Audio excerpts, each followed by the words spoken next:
ನಮಸ್ಕಾರ.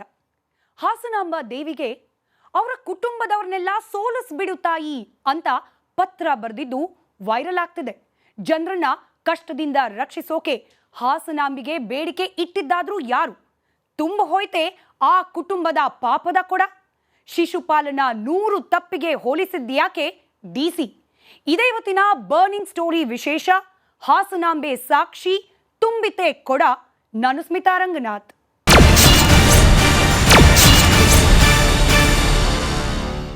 ರೇವಣ್ಣ ಕುಟುಂಬಕ್ಕೆ ಎದುರಾಗಿದ್ಯಾಕೆ ಸಂಕಷ್ಟ?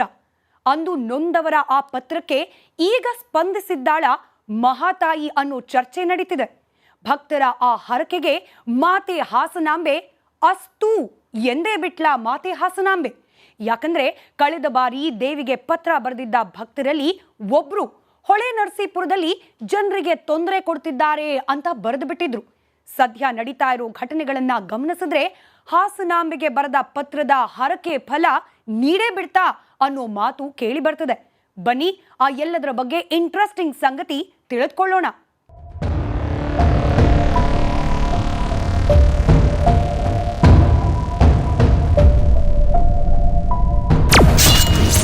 ರೇವಣ್ಣ ಕುಟುಂಬಕ್ಕೆ ಎದುರಾಗಿದ್ದೇಕೆ ಸಂಕಷ್ಟ? ನೊಂದವರ ಆ ಪತ್ರಕ್ಕೆ ಸ್ಪಂದಿಸಿದಾಳ ಮಹಾತಾಯಿ. ಆ ಹರಕೆಗೆ ಅಸ್ತು ಎಂದಾಳ ಮಾತೆ ಹಾಸನಾಂಬೆ. ಫಲಿಸಿತೆ ಹಾಸನಾಂಬೆಗೆ ಬರೆದ ಪತ್ರದ ಹರಕೆ.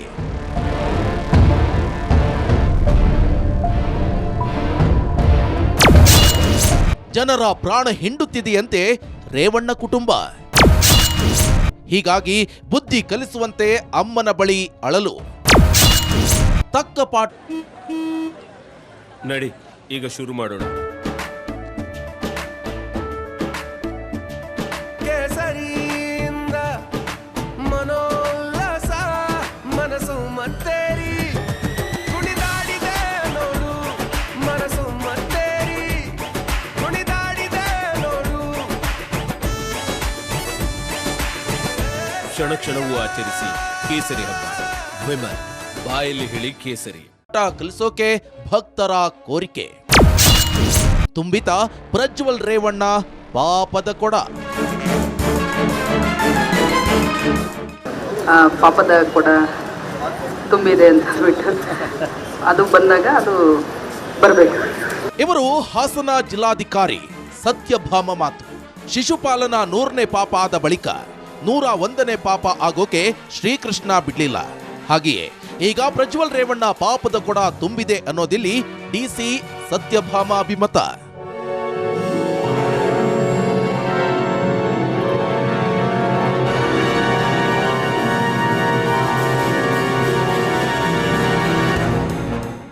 ಆದ್ರೆ ಇದೇ ರಾಜಕಾರಣದ ತಿರುವು ಪಡೆಯದೇನಿಲ್ಲ. ಯಾವಾಗ ಡಿಸಿ ಸತ್ಯಭಾಮರೇ ಪ್ರಜ್ವಲ್ ರೇವಣ್ಣ ತಪ್ಪು ಮಾಡಿದ್ದಾರೆ ಅಂತ ಶರಬರದಂತೆ ವಾಗ್ದಾಳಿ ನಡೆಸಿದ್ದಲ್ಲದೆ ತಪ್ಪಿತಸ್ಥರಿಗೆ ಶಾಸ್ತಿ ಆಗಲಿದೆ ಅಂದಿದ್ದಾರೆ. ನ್ಯಾಯ ಸಿಕ್ಕೇ ಸಿಗುತ್ತೆ ಖಂಡಿತ. ನಮ್ಮ ಏನೇ ಹೇಳಿದ್ರು ನಮ್ಮ ಮೇಲೆ ಯಾವಾಗಲೂ ದೂರದೇ ಅವರು ಇಟ್ಕೊಂಡೆ ಇಲ್ಲ. ನಮಗೂ ಕೂಡ ಇದು ಹೊಸದು, ನಮಗೆ ಗೊತ್ತಿರಲಿಲ್ಲ ಈ ವಿಚಾರಗಳು. ಅದಕ್ಕೆ ಸೂಕ್ತವಾದ ಏನೇನು ಸಹಕಾರ ಕೊಡಬೇಕು ನಮ್ಮ ಕಡೆಯಿಂದ ಕೊಡ್ತೀವಿ, ಅದು ನಿಸ್ಸಂಶಯವಾಗಿ. ಆದ್ರೆ ಡಿಸಿ ಹೀಗೆ ನೇರವಾಗಿ ಸಂಸದ ಪ್ರಜ್ವಲ್ ರೇವಣ್ಣ ಪಾಪದ ಕೊಡ ತುಂಬಿದೆ ಅಂತ ಆಕ್ರೋಶ ಹೊರಹಾಕಿದ್ರು. ಇದು ಜೆಡಿಎಸ್ ಮುಖಂಡರನ್ನ ಕೆರಳಿಸಿದೆ. ಅದು ತಂತಾನೆ ಅವತ್ತೆ ಅದು ಇವ್ರ ರಾಜಕೀಯ ಬೆಳೆ ಬೆಳೆಸ್ಕೊಳಕ್ಕೋಸ್ಕರ ಯಾರ್ಯಾರು ಇದು ಮಾಡಿದ್ರು, ವಿತರಣೆ ಮಾಡಿರು. ಹೆಣ್ಮಕ್ಳಿಲ್ವೇನ್ರಿ ಎಲ್ಲರ ಮಲ್ವೇ? ಎಲ್ಲಕ್ಕಿಂತ ಮುಖ್ಯವಾಗಿ ನಿನ್ನೆ ನಡೆದಂಥ ಒಂದು ಘಟನೆ, ಡಿ ಸಿ ಅವರು ಇರ್ತಕ್ಕಂಥ ಚುನಾವಣಾಧಿಕಾರಿ ಬೇರೆ ಶ್ರೀಮತಿ ಸತ್ಯಭಾಮ ಅವರು. ಅವ್ರ ಕೆಲಸ ಏನ್ರಿ? ರಾಜಕಾರಣಿನವರು ರಾಜಕಾರಣಿ ಏನ್ರಿ ಅವರು? ಬರ್ತಕ್ಕಂಥ ಅವ್ರನ್ನೇ ಕೊಡಿ, ಎಂಥದ್ದು ದೂರು ಕೊಡಿ. ಯಾರು ಏನು ದೂರು ಕೊಡ್ತಾರೆ ಅದನ್ನು ಪರಿಶೀಲಿಸ್ತೀವಿ, ಅದನ್ನು ರಿಪೋರ್ಟ್ ಸರ್ಕಾರ ಕಳಿಸ್ತೀವಿ ಅಂತ ಮಾತ್ರ ಕಂಡು ಅವ್ರು ಇರ್ತಕ್ಕಂಥದ್ದು ಪೂರ್ವಾಗ್ರಹ. ಯಾಕೆಂತಂದರೆ ಸನ್ಮಾನ್ಯ ದೇವೇಗೌಡರು, ಸನ್ಮಾನ್ಯ ರೇವಣ್ಣವರು ಇವರು ಸರಿಯಿಲ್ಲ, ಪಕ್ಷಪಾತ ಮಾಡ್ತಾರೆ, ಬೇರೆ ಕಡೆ ವರ್ಗಾವಣೆ ಮಾಡಬೇಕು ಚುನಾವಣೆಯಲ್ಲಿ, ಚುನಾವಣಾಧಿಕಾರಕ್ಕೆ ಲಾಯಕ್ಕಿಲ್ಲ ಅಂತ ಹಿಂದೆ ಪಿಟಿಷನ್ ಕೊಟ್ಟಿದ್ರು ಚುನಾವಣಾಧಿಕಾರಿಗೆ. ಅದನ್ನು ಮನಸ್ಸಿನಲ್ಲಿ ಇಟ್ಕೊಂಡು ಅಕ್ಕ ನೀನು ಕೊಡು ಅರ್ಜಿಯ, ಅಣ್ಣ ನೀನು ಕೊಡಿ, ನೀವು ಪ್ರಚಾರ ಮಾಡಿ ಅಂಥದ್ದು. ನೀವು ಇದು ಸ್ಟ್ರೈಕ್ ಮಾಡಬೇಕು, ಅದು ಹಕ್ಕೋದು. ಎಂಥದ್ದು ರಾಮ ಮಹಾಭಾರತ ಈಕೆ ಒಬ್ಳಿಗೆ ಗೊತ್ತಿದೆ ಅಂತ ಕಾಣುತ್ತೆ.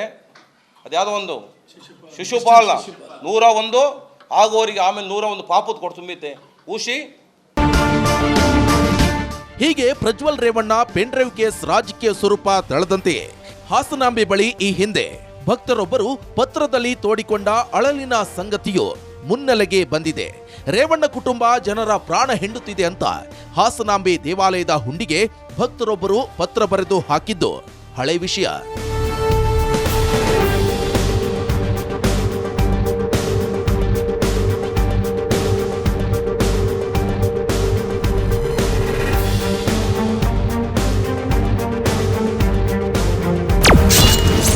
ಅಷ್ಟಕ್ಕೂ ಆ ಪತ್ರದಲ್ಲಿ ಏನಿತ್ತು? ತಾಯಿ ಹಾಸನಾಂಬೆ, ನಿನ್ನ ಕೃಪೆಯಿಂದ ಹೊಳೆನರಸೀಪುರದ ಎಂಎಲ್ಎ ಬದಲಾಗಬೇಕು, ಜನರನ್ನ ಕಷ್ಟದಿಂದ ಪಾರು ಮಾಡು. ಎಚ್.ಡಿ. ರೇವಣ್ಣ ಕುಟುಂಬ ಸದಸ್ಯರು ಜನರ ಪ್ರಾಣವನ್ನ ಹಿಂಡುತ್ತಿದ್ದಾರೆ, ಅವರ ಕುಟುಂಬದವರನ್ನೆಲ್ಲ ಸೋಲಿಸಿ ಬಿಡು ತಾಯಿ. ಅವರು ಯಾರನ್ನು ಮುಂದೆ ಬರಲು ಬಿಡುತ್ತಿಲ್ಲ. ಹೊಳೆನರಸೀಪುರ ಜನತೆಗೆ ಒಳ್ಳೆಯದು ಮಾಡು ತಾಯಿ.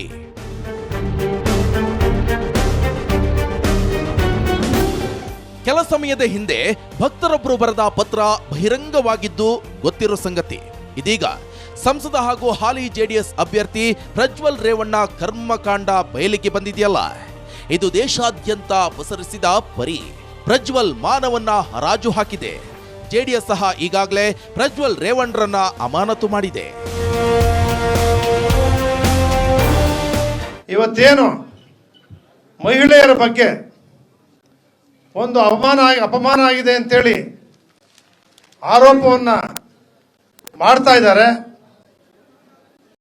ಹೀಗಾಗಿ ಅವರನ್ನ ಪಕ್ಷದಿಂದ ಅಮಾನತು ಮಾಡಬೇಕು ಅಂತಕ್ಕಂಥ ನಿರ್ಣಯವನ್ನ ಸರ್ವಾನುಮತದಿಂದ ಕೈಗೊಂಡು ನಮ್ಮ ರಾಷ್ಟ್ರೀಯ ಅಧ್ಯಕ್ಷರಾಗಿರ್ತಕ್ಕಂಥ ಎಚ್.ಡಿ. ದೇವೇಗೌಡರಿಗೆ ಶಿಫಾರಸನ್ನು ಮಾಡಿದ್ದೇವೆ.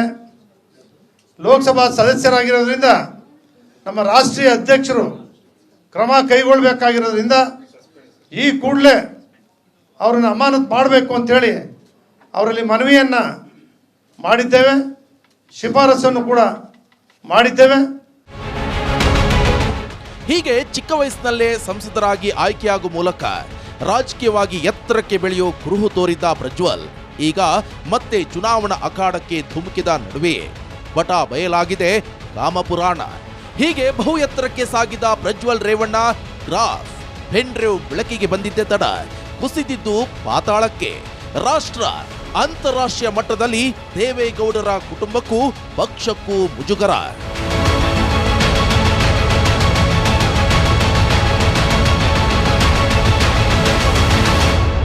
ಹೀಗೆ ಪ್ರಜ್ವಲಿಸುತ್ತಿದ್ದ ಜೆಡಿಎಸ್ ಯುವ ನಾಯಕ ಏಕಾಏಕಿ ಡೌನ್ಫಾಲ್ ಆಗಿದ್ದಕ್ಕೆ ಕೇಳಿ ಬರ್ತಿದೆ ನಾನಾ ವ್ಯಾಖ್ಯಾನ.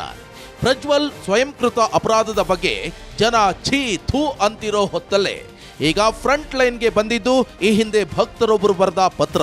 ಇದರ ಬೆನ್ನಲ್ಲೇ ಜಿಲ್ಲಾಧಿಕಾರಿ ಸತ್ಯಭಾಮ ಕೂಡ ಪಾಪದ ಕೊಡ ತುಂಬಿದೆ ಅಂತ ಹೇಳಿದ್ದಕ್ಕೂ ಆ ಪತ್ರಕ್ಕೂ ಹಾಕಿಕೊಂಡಿದೆ ತಳಕು. ಪಾಪದ ಕೊಡ ತುಂಬಿದೆ ಅಂತ ಬಿಟ್ಟು ಅದು ಬಂದಾಗ ಅದು ಬರಬೇಕು. ಹಾಸನಾಂಬೆ ದೇವಿ ಮಹಿಮೆ ಅಪಾರ. ಇಲ್ಲಿ ಹರಕೆ ಹೊತ್ತರೆ ಸಿಗಲಿದೆ ಪರಿಹಾರ. ಅಷ್ಟಕ್ಕೂ ಹಾಸನಾಂಬೆ ಈ ಭಾಗದ ಜನರ ಶಕ್ತಿ ದೇವತೆ, ಮಹಾಮಾತೆ. ವರ್ಷಕ್ಕೊಮ್ಮೆ ಮಾತ್ರ ದೇಗುಲದ ಬಾಗಿಲು ತೆರೆಯೋ ಹಾಸನಾಂಬೆ ದರ್ಶನಕ್ಕಾಗಿ ರಾಜ್ಯದ ವಿವಿಧೆಡೆಯಿಂದ ಆಗಮಿಸುತ್ತದೆ ಭಕ್ತ ಸಮೂಹ. ಇಲ್ಲಿ ಬೇಡಿಕೊಂಡ್ರೆ ಇಷ್ಟಾರ್ಥ ಫಲಿಸುತ್ತದೆ ಅನ್ನೋದು ಮೊದಲಿನಿಂದಲೂ ಭಕ್ತರ ನಂಬಿಕೆ.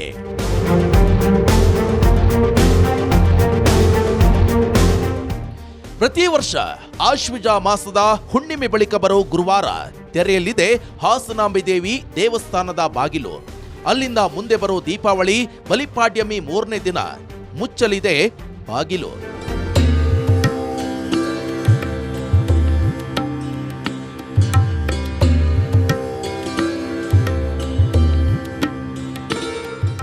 ಹಾಸನಾಂಬೆ ದೇಗುಲ ದ್ವಾರ ತೆರೆಯುವ ಸಂದರ್ಭ ಕೂಡ ಆಚರಿಸಲಾಗುತ್ತದೆ. ಶತಮಾನಗಳಿಂದಲೂ ಆಚರಿಸಿಕೊಂಡು ಬರಲಾದ ಸಂಪ್ರದಾಯ. ಇಂದಿಗೂ ಇಲ್ಲಿ ಹಾಸನಾಂಬೆ ದೇವಸ್ಥಾನ ತೆರೆಯುವ ವೇಳೆ ಈ ಪದ್ಧತಿ ಆಚರಿಸೋದು ತಳವಾರ ಕುಟುಂಬ.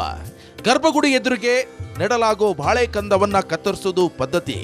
ಇಲ್ಲಿ ಬಾಳೆಕಂದವನ್ನ ತಳವಾರ ಕುಟುಂಬದ ಸದಸ್ಯರು ಕಡಿದ ನಂತರವೇ ಹಾಸನಾಂಬೆ ದೇಗುಲ ಶಾಸ್ತ್ರೋಕ್ತವಾಗಿ ತೆರೆಯೋದು ವಾಡಿಕೆ. ಪ್ರತಿ ವರ್ಷ ಆಶ್ವೇಜ ಮಾಸದ ಕೃಷ್ಣ ಪಕ್ಷದ ಗುರುವಾರ ಬಾಗಿಲು ತೆಗೆಯುವ ಪದ್ಧತಿ. ಅಂದರೆ ಇಲ್ಲಿ ಕನಿಷ್ಠ 9 ದಿನ, ಗರಿಷ್ಠ 15 ದಿನ. ಯಾವುದೇ ಕಾರಣಕ್ಕೂ 15 ದಿನದಿಂದ ಒಂದು ಪಕ್ಷ ಅಂದರೆ 15 ದಿನ ಇದೆ, ಒಂದು ಪಕ್ಷವನ್ನು ಮೀರಬಾರದು ಅನ್ನೋ ಒಂದು ಹಿಂದಿನಿಂದ ಒಂದು ನಂಬಿಕೆ ಇದೆ. ಹಾಗಾಗಿ ಒಂದು ಹುಣ್ಣಿಮೆಯಿಂದ ಒಂದು ಹುಣ್ಣಿಮೆ ಕಳೆದ ಮೇಲೆ, ಹುಣ್ಣಿಮೆ ಮತ್ತು ಅಮಾವಾಸ್ಯೆ ಎರಡೂ ಇರಬಾರ್ದು ಅನ್ನೋ ದೃಷ್ಟಿನಲ್ಲಿ ಹುಣ್ಣಿಮೆ ಕಳೆದಿರಬೇಕು. ಜೊತೆಗೆ 15 ದಿನ ಮೀರಿರಬಾರ್ದು. 15 ದಿನ ಮೀರಿರಬಾರ್ದು ಅಂದರೆ ಲೆಕ್ಕ, ನಾವು ಬಿದಿಗೆನಲ್ಲಿ ಬಾಗಿಲು ಹಾಕ್ತೀವಿ.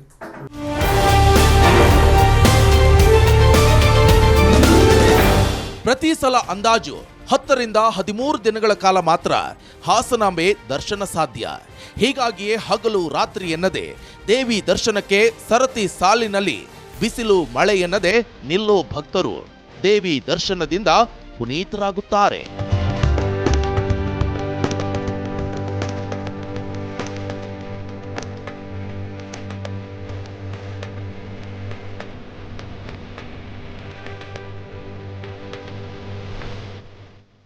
ಹಾಸನದ ಅಧಿದೇವತೆ ಹಾಸನಾಂಬೆ ಮಹಿಮೆ ಅಪಾರ.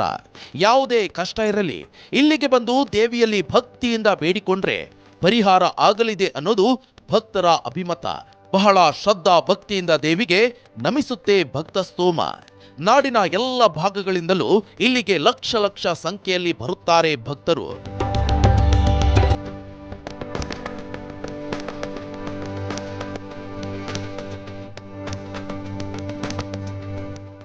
ಶಿಷ್ಟ ರಕ್ಷಣಾ ದುಷ್ಟ ಶಿಕ್ಷಣ ಧ್ಯೇಯದೊಂದಿಗೆ ದೇವಿ ನಂಬಿದವರನ್ನ ಯಾವತ್ತೂ ಕೂಡ ಕೈಬಿಡೋದಿಲ್ಲ ಅನ್ನೋ ಪ್ರತೀತಿ ಮೊದಲಿನಿಂದಲೂ ಇದೆ. ನಿಷ್ಠೆಯಿಂದ ಏನೇ ಬೇಡಿಕೊಂಡರೂ ತಾಯಿ ವರ ನೀಡಲಿದ್ದಾಳೆ ಎಂದೇ ನಂಬಿದ ಜನತೆ ಭಕ್ತಿ ಭಾವ ಮೆರೆಯುತ್ತಾರೆ. ಅಪಾರ ಶಕ್ತಿ ಹೊಂದಿದ ಹಾಸನಾಂಬೆ ದರ್ಶನಕ್ಕಾಗಿ ಹಾತೊರೆಯುತ್ತಾರೆ ಮಂದಿ. ದೇವಿ ದೇವಸ್ಥಾನ ಬಾಗಿಲು ತೆರೆಯುವುದನ್ನೇ ಕಾಯೋ ಜನರು ಇಷ್ಟಾರ್ಥ ಸಿದ್ಧಿಗಾಗಿ ವಿವಿಧ ರೀತಿ ಹರಕೆಯನ್ನ ಹೊತ್ಕೊಳ್ತಾರೆ. ತಾವು ಬೇಡಿಕೊಂಡಿದ್ದಕ್ಕೆ ಪರಿಹಾರ ಸಿಕ್ಕರೆ, ಇಷ್ಟಾರ್ಥ ನೆರವೇರಿದ್ರೆ ಹಾಸನಾಂಬೆ ದೇವಾಲಯ ತೆರೆದ ಕೂಡಲೇ ಇಲ್ಲಿಗೆ ಬಂದು ಹರಕೆಯನ್ನ ತೀರಿಸ್ತಾರೆ. ದೇವಿ ಬಹಳ ಶಕ್ತಿ ಹೊಂದಿದ ಕಾರಣ ಹಾಸನಾಂಬೆ ಬಗ್ಗೆ ಜನರಿಗೂ ಅಧಿಕ ಶ್ರದ್ಧಾಭಕ್ತಿ.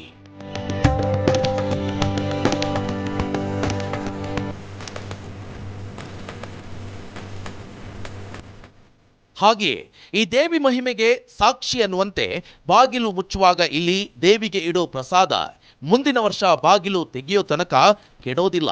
ಹಾಗೆಯೇ ಹಾಸನಾಂಬೆ ದೇಗುಲ ಮುಚ್ಚುವಾಗ ಉರಿಸೋ ದೀಪ ಕೂಡ ವರ್ಷವಾದರೂ ಆರೋದಿಲ್ಲ. ಇಲ್ಲಿರಿಸಲಾಗುವಂತ ಹೂ ಕೂಡ ಬಾಡೋದಿಲ್ಲ. ಹಾಸನಾಂಬೆ ದೇವಿಯ ಈ ಪವಾಡ ಕಣ್ತುಂಬಿಕೊಳ್ಳೋಕ್ಕಾಗಿ ಧಾವಿಸಿ ಬರುತ್ತದೆ ಭಕ್ತವೃಂದ.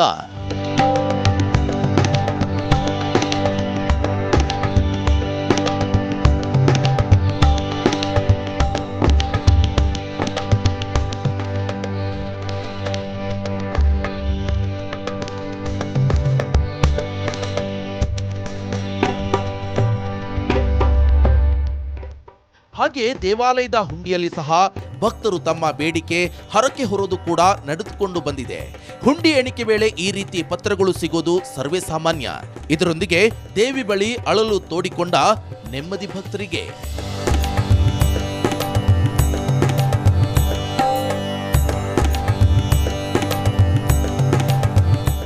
ಇನ್ನು ಹಾಸನಾಂಬೆ ಕಂಡ್ರೆ ರೇವಣ್ಣ ಕುಟುಂಬಕ್ಕೂ ಹೆಚ್ಚಿನ ಶ್ರದ್ಧಾಭಕ್ತಿ. ಪ್ರತಿ ವರ್ಷ ದೇವಸ್ಥಾನ ತೆರೆಯುವ ವೇಳೆ ಮಿಸ್ ಇಲ್ಲದೆ ಹಾಜರಿರೋ HD ರೇವಣ್ಣ ಸೇರಿದಂತೆ ದೇವೇಗೌಡರ ಕುಟುಂಬ ಸದಸ್ಯರು ದೇವಿ ದರ್ಶನವನ್ನ ಪಡೆಯುತ್ತಾರೆ.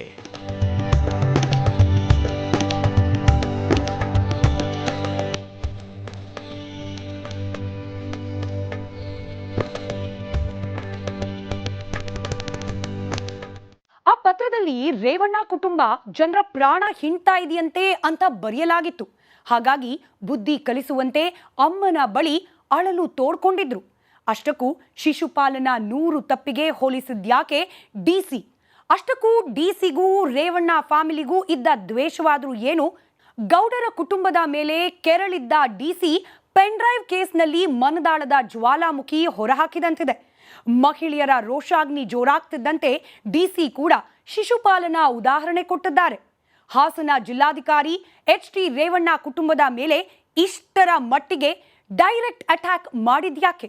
ಸರ್ಕಾರಿ ಅಧಿಕಾರಿಯಾಗಿ ಹೀಗೆ ಪಾಪದ ಕೊಡ ತುಂಬಿದೆ ಅಂತ ಹೇಳೋ ಮಟ್ಟಕ್ಕೆ ಬಂದಿದ್ದಾದ್ರೂ ಯಾಕೆ? ನೋಡೋಣ ಬನ್ನಿ. ಇದೀಗ ದೂದ್ ಕಾ ದೂದ್ ಪಾನಿ ಕಾ ಪಾನಿ ತುಂಬಿ ಹೋಯ್ತೆ ಆ ಕುಟುಂಬದ ಪಾಪದ ಕೊಡ. ಶಿಶುಪಾಲನಾ 100 ತಪ್ಪಿಗೆ ಹೋಲಿಸಿದ್ದೇಕೆ ಡಿಸಿ? ಏನಿದು ರೇವಣ್ಣ ಕುಟುಂಬ ವರ್ಸಸ್ ಜಿಲ್ಲಾಧಿಕಾರಿ ಚಿದ್ದು? ಡಿಸಿ ವಿರುದ್ಧ ಗೌಡರ ಫ್ಯಾಮಿಲಿಗಿತ್ತೆ ಆ ಸೇಡು. ಈಗ ಜಿಲ್ಲಾಧಿಕಾರಿ ಅಂಗಳಕ್ಕೆ ಬಂತೆ ಚೆಂಡು. 100 ಪಾಪಗಳ ಬಗ್ಗೆ ದನಿ ಎತ್ತಿದ್ದೇಕೆ ಜಿಲ್ಲಾಧಿಕಾರಿ? ಶಿಶುಪಾಲನ್ಗೆ ಕೃಷ್ಣ 100 ತಪ್ಪು ಮಾಡಲಿಕ್ಕೆ ಅವಕಾಶ ಕೊಡ್ತಾನೆ. 100 ತಪ್ಪಾದ್ಮೇಲೆ 101 ಕೊಡಲ್ಲ.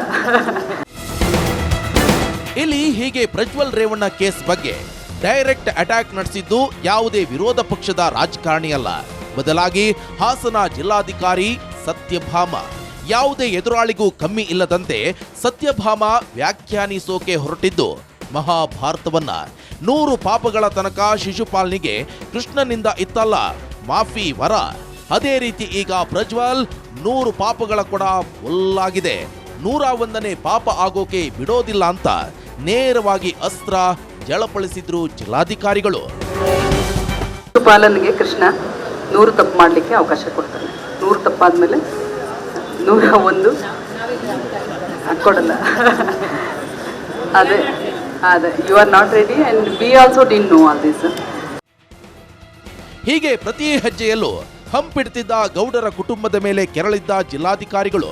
ಪೆನ್ ಡ್ರೈವ್ ಕೇಸ್ನಲ್ಲಿ ಮಹಿಳೆಯರು ರೋಷಾಗ್ನಿ ಹೊರಹಾಕಿದ್ದ ಬೆನ್ನಲ್ಲೇ ಡಿಸಿ ಕೂಡ ಹೊರಹಾಕಿದ್ದು ಮನದಾಳದ ಜ್ವಾಲಾಮುಖಿ.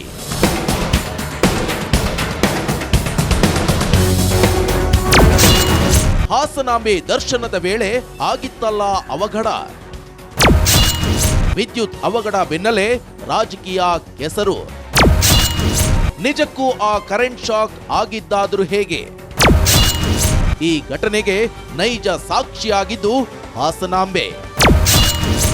ಆಗಲೂ ನಡೆದಿದ್ದು ನೀನು ಕೆಸರೆರಚಾಟ. ಹಾಗೆ ನೋಡಿದ್ರೆ ಹಾಸನ ಜಿಲ್ಲಾಧಿಕಾರಿಗಳು HT ರೇವಣ್ಣ ಕುಟುಂಬದ ಮೇಲೆ ಇಷ್ಟರ ಮಟ್ಟಿಗೆ ಡೈರೆಕ್ಟ್ ಅಟ್ಯಾಕ್ ಮಾಡಿದ್ಯೇಕೆ?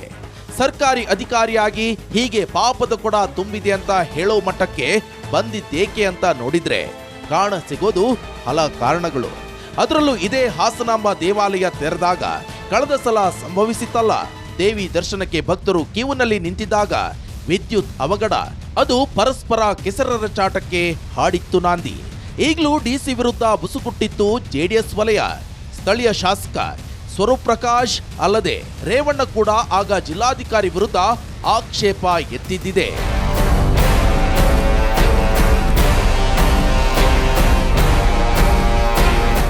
ಇನ್ನು ಕಳೆದ ಮಾರ್ಚ್ನಲ್ಲಿ ಹಾಸನದಲ್ಲಿ ಸಿಎಂ ಕಾರ್ಯಕ್ರಮಕ್ಕೆ ದೇಣಿಗೆ ಸಂಗ್ರಹಿಸಿದ ಬಗ್ಗೆ ಆರೋಪಿಸಿದ ಮಾಜಿ ಪ್ರಧಾನಿ ದೇವೇಗೌಡರು ಡಿಸಿ ವರ್ಗಾವಣೆಗೆ ಆಗ್ರಹಿಸಿ ಕೇಂದ್ರ ಚುನಾವಣಾ ಆಯೋಗಕ್ಕೆ ಪತ್ರ ಕೂಡ ಬರೆದಿದ್ರು.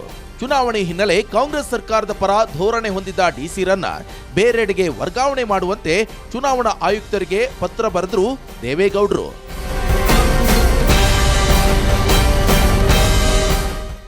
ಹಾಗೆ ಇಲ್ಲಿಗೆ ನಿಲ್ಲೋದಿಲ್ಲ ಮುಯಿ. ಈ ಹಿಂದೆ ಮುಖ್ಯಮಂತ್ರಿ ಸಿದ್ದರಾಮಯ್ಯ ನೇತೃತ್ವದಲ್ಲಿ ನಡೆದ ಗ್ಯಾರಂಟಿ ಫಲಾನುಭವಿಗಳ ಸಮಾವೇಶ ಯಶಸ್ಸಿಗೆ ಡಿಸಿ ಸತ್ಯಭಾಮ ಶ್ರಮಿಸಿದ್ದು HT ರೇವಣ್ಣ ಕುಟುಂಬದ ಕೆಂಗಣ್ಣಿಗೆ ಗುರಿಯಾಗಿತ್ತು. ಇಲ್ಲಿ ಡಿಸಿ ಖುದ್ದು ಕಾರ್ಯಕರ್ತರ ರೀತಿ ನಡೆದುಕೊಳ್ತಿದ್ದಾರೆ ಎಂಬುದು HT ರೇವಣ್ಣ ದೂರಾಗಿತ್ತು.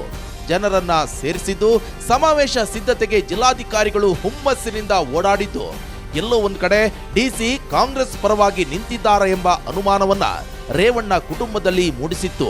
ಹೀಗಾಗಿ ಡಿಸಿ ಮೇಲೆ ಮತ್ತಷ್ಟು ಗರಂ ಆಗಿದ್ದು ರೇವಣ್ಣ.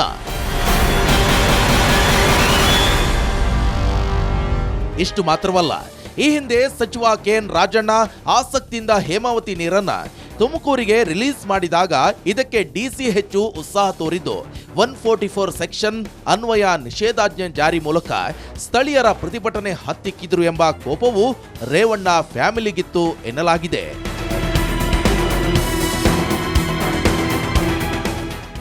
ಅಲ್ಲದೆ ಜಿಲ್ಲಾ ಉಸ್ತುವಾರಿ ಸಚಿವ ಕೆಎನ್ ರಾಜಣ್ಣ ಹೇಳಿದಂತೆ ಡಿಸಿ ಸತ್ಯಭಾಮ ಕೇಳುತ್ತಿದ್ದಾರೆ, ಸ್ವಜನ ಪಕ್ಷಪಾತ ಮೆರೆಯುತ್ತಿದ್ದಾರೆ ಅನ್ನೋದು ಸಹ ಗೌಡರ ಕುಟುಂಬ ಕೆರಳುವಂತೆ ಮಾಡಿತ್ತು. ಹೀಗಾಗಿ ಪದೇ ಪದೇ ಡಿಸಿ ಸತ್ಯಭಾಮರನ್ನ ಹಾಸನದಿಂದ ಎತ್ತಂಗಡಿ ಮಾಡೋ ಬಗ್ಗೆ ರೇವಣ್ಣ ಕುಟುಂಬ ಎಷ್ಟೇ ಕಸರತ್ತು ನಡೆಸಿದ್ರು ಇದಕ್ಕೆ ಅಡ್ಡಲಾಗಿ ನಿಂತಿದ್ದು ಗೌಡರ ಕುಟುಂಬದ ಮತ್ತೊಬ್ಬ ದುಶ್ಮನ್ ಜಿಲ್ಲಾ ಉಸ್ತುವಾರಿ ಸಚಿವ ಕೆಎನ್ ರಾಜಣ್ಣ. ಹಾಗೆ ನೋಡಿದ್ರೆ ಹಾಸನಕ್ಕೆ ಸತ್ಯಭಾಮರನ್ನ ನಿಯೋಜಿಸಿದ್ದೇ ರಾಜಣ್ಣ ಎಂಬ ಮಾತಿದೆ. ಇಲ್ಲಿ ಜೆಡಿಎಸ್ ಅನ್ನ ಬಗ್ಗು ಬಡಿಯಲೇಬೇಕು ಅಂತ ಪಣ ತೊಟ್ಟಿದ್ದ ಸಚಿವ ಕೆಎನ್ ರಾಜಣ್ಣ ಅದರಂತೆಯೇ ಉರುಳಿಸಿದ್ದು ಮಹಾದಾಳ. ಇದಕ್ಕಾಗಿ ಹಾಸನಕ್ಕೆ ಜಿಲ್ಲಾಧಿಕಾರಿಯನ್ನಾಗಿ ತಂದು ಕೂರಿಸಿದ್ದು ಇದೇ ಸತ್ಯಭಾಮರನ್ನ.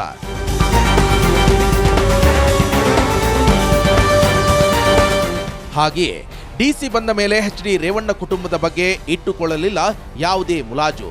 ಜೆಡಿಎಸ್ ಅಧಿಕಾರದಲ್ಲಿ ಇರಲಿ ಬಿಡಲಿ, ಹಾಸನ ಜಿಲ್ಲೆ ಮಟ್ಟಿಗೆ ಪೂರ್ಣ ಹಿಡಿತ ಹೊಂದಿರುತ್ತಿದ್ದ ಎಚ್.ಡಿ. ರೇವಣ್ಣಗೆ ಈ ಸಲ ಆಗಿದ್ದು ಶಾಕ್.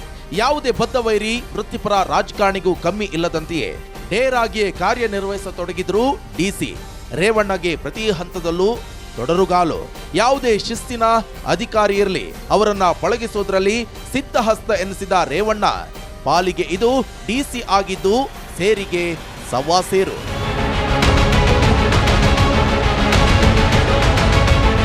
ಇಂತಹ ಜಿಲ್ಲಾಧಿಕಾರಿ ಯಾವಾಗ ಪ್ರಜ್ವಲ್ ರೇವಣ್ಣ ಪೆನ್ಡ್ರೈವ್ ಕೇಸ್ ಜಗಜ್ಜಾಹೀರಾಯಿತು ಸುಮ್ಮನೆ ಕೂರ್ಲಿಲ್ಲ.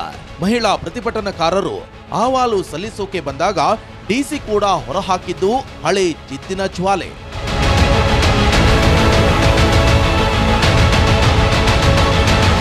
ಒಟ್ಟಾರೆ ಹಾಸನದಲ್ಲಿ ಪ್ರಜ್ವಲ್ ರೇವಣ್ಣ ಹಗರಣ ಬೆಳಕಿಗೆ ಬಂದಿದ್ದೇ ತಡ ದಗದಗಿಸಿದೆ ದಾವಾಗ್ನಿ.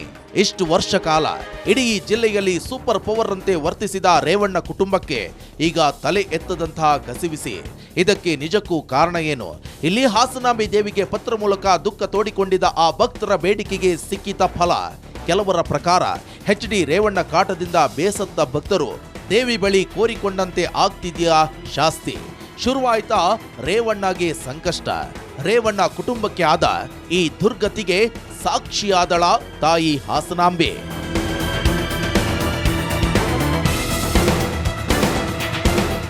ಇದಾಗಿತ್ತು ಈವರೆಗಿನ ಬರ್ನಿಂಗ್ ಸ್ಟೋರಿ. ನೋಡ್ತಾ ಇರಿ ರಿಪಬ್ಲಿಕ್ ಕನ್ನಡ, ಇದು ನಿಮ್ಮ ಧ್ವನಿ.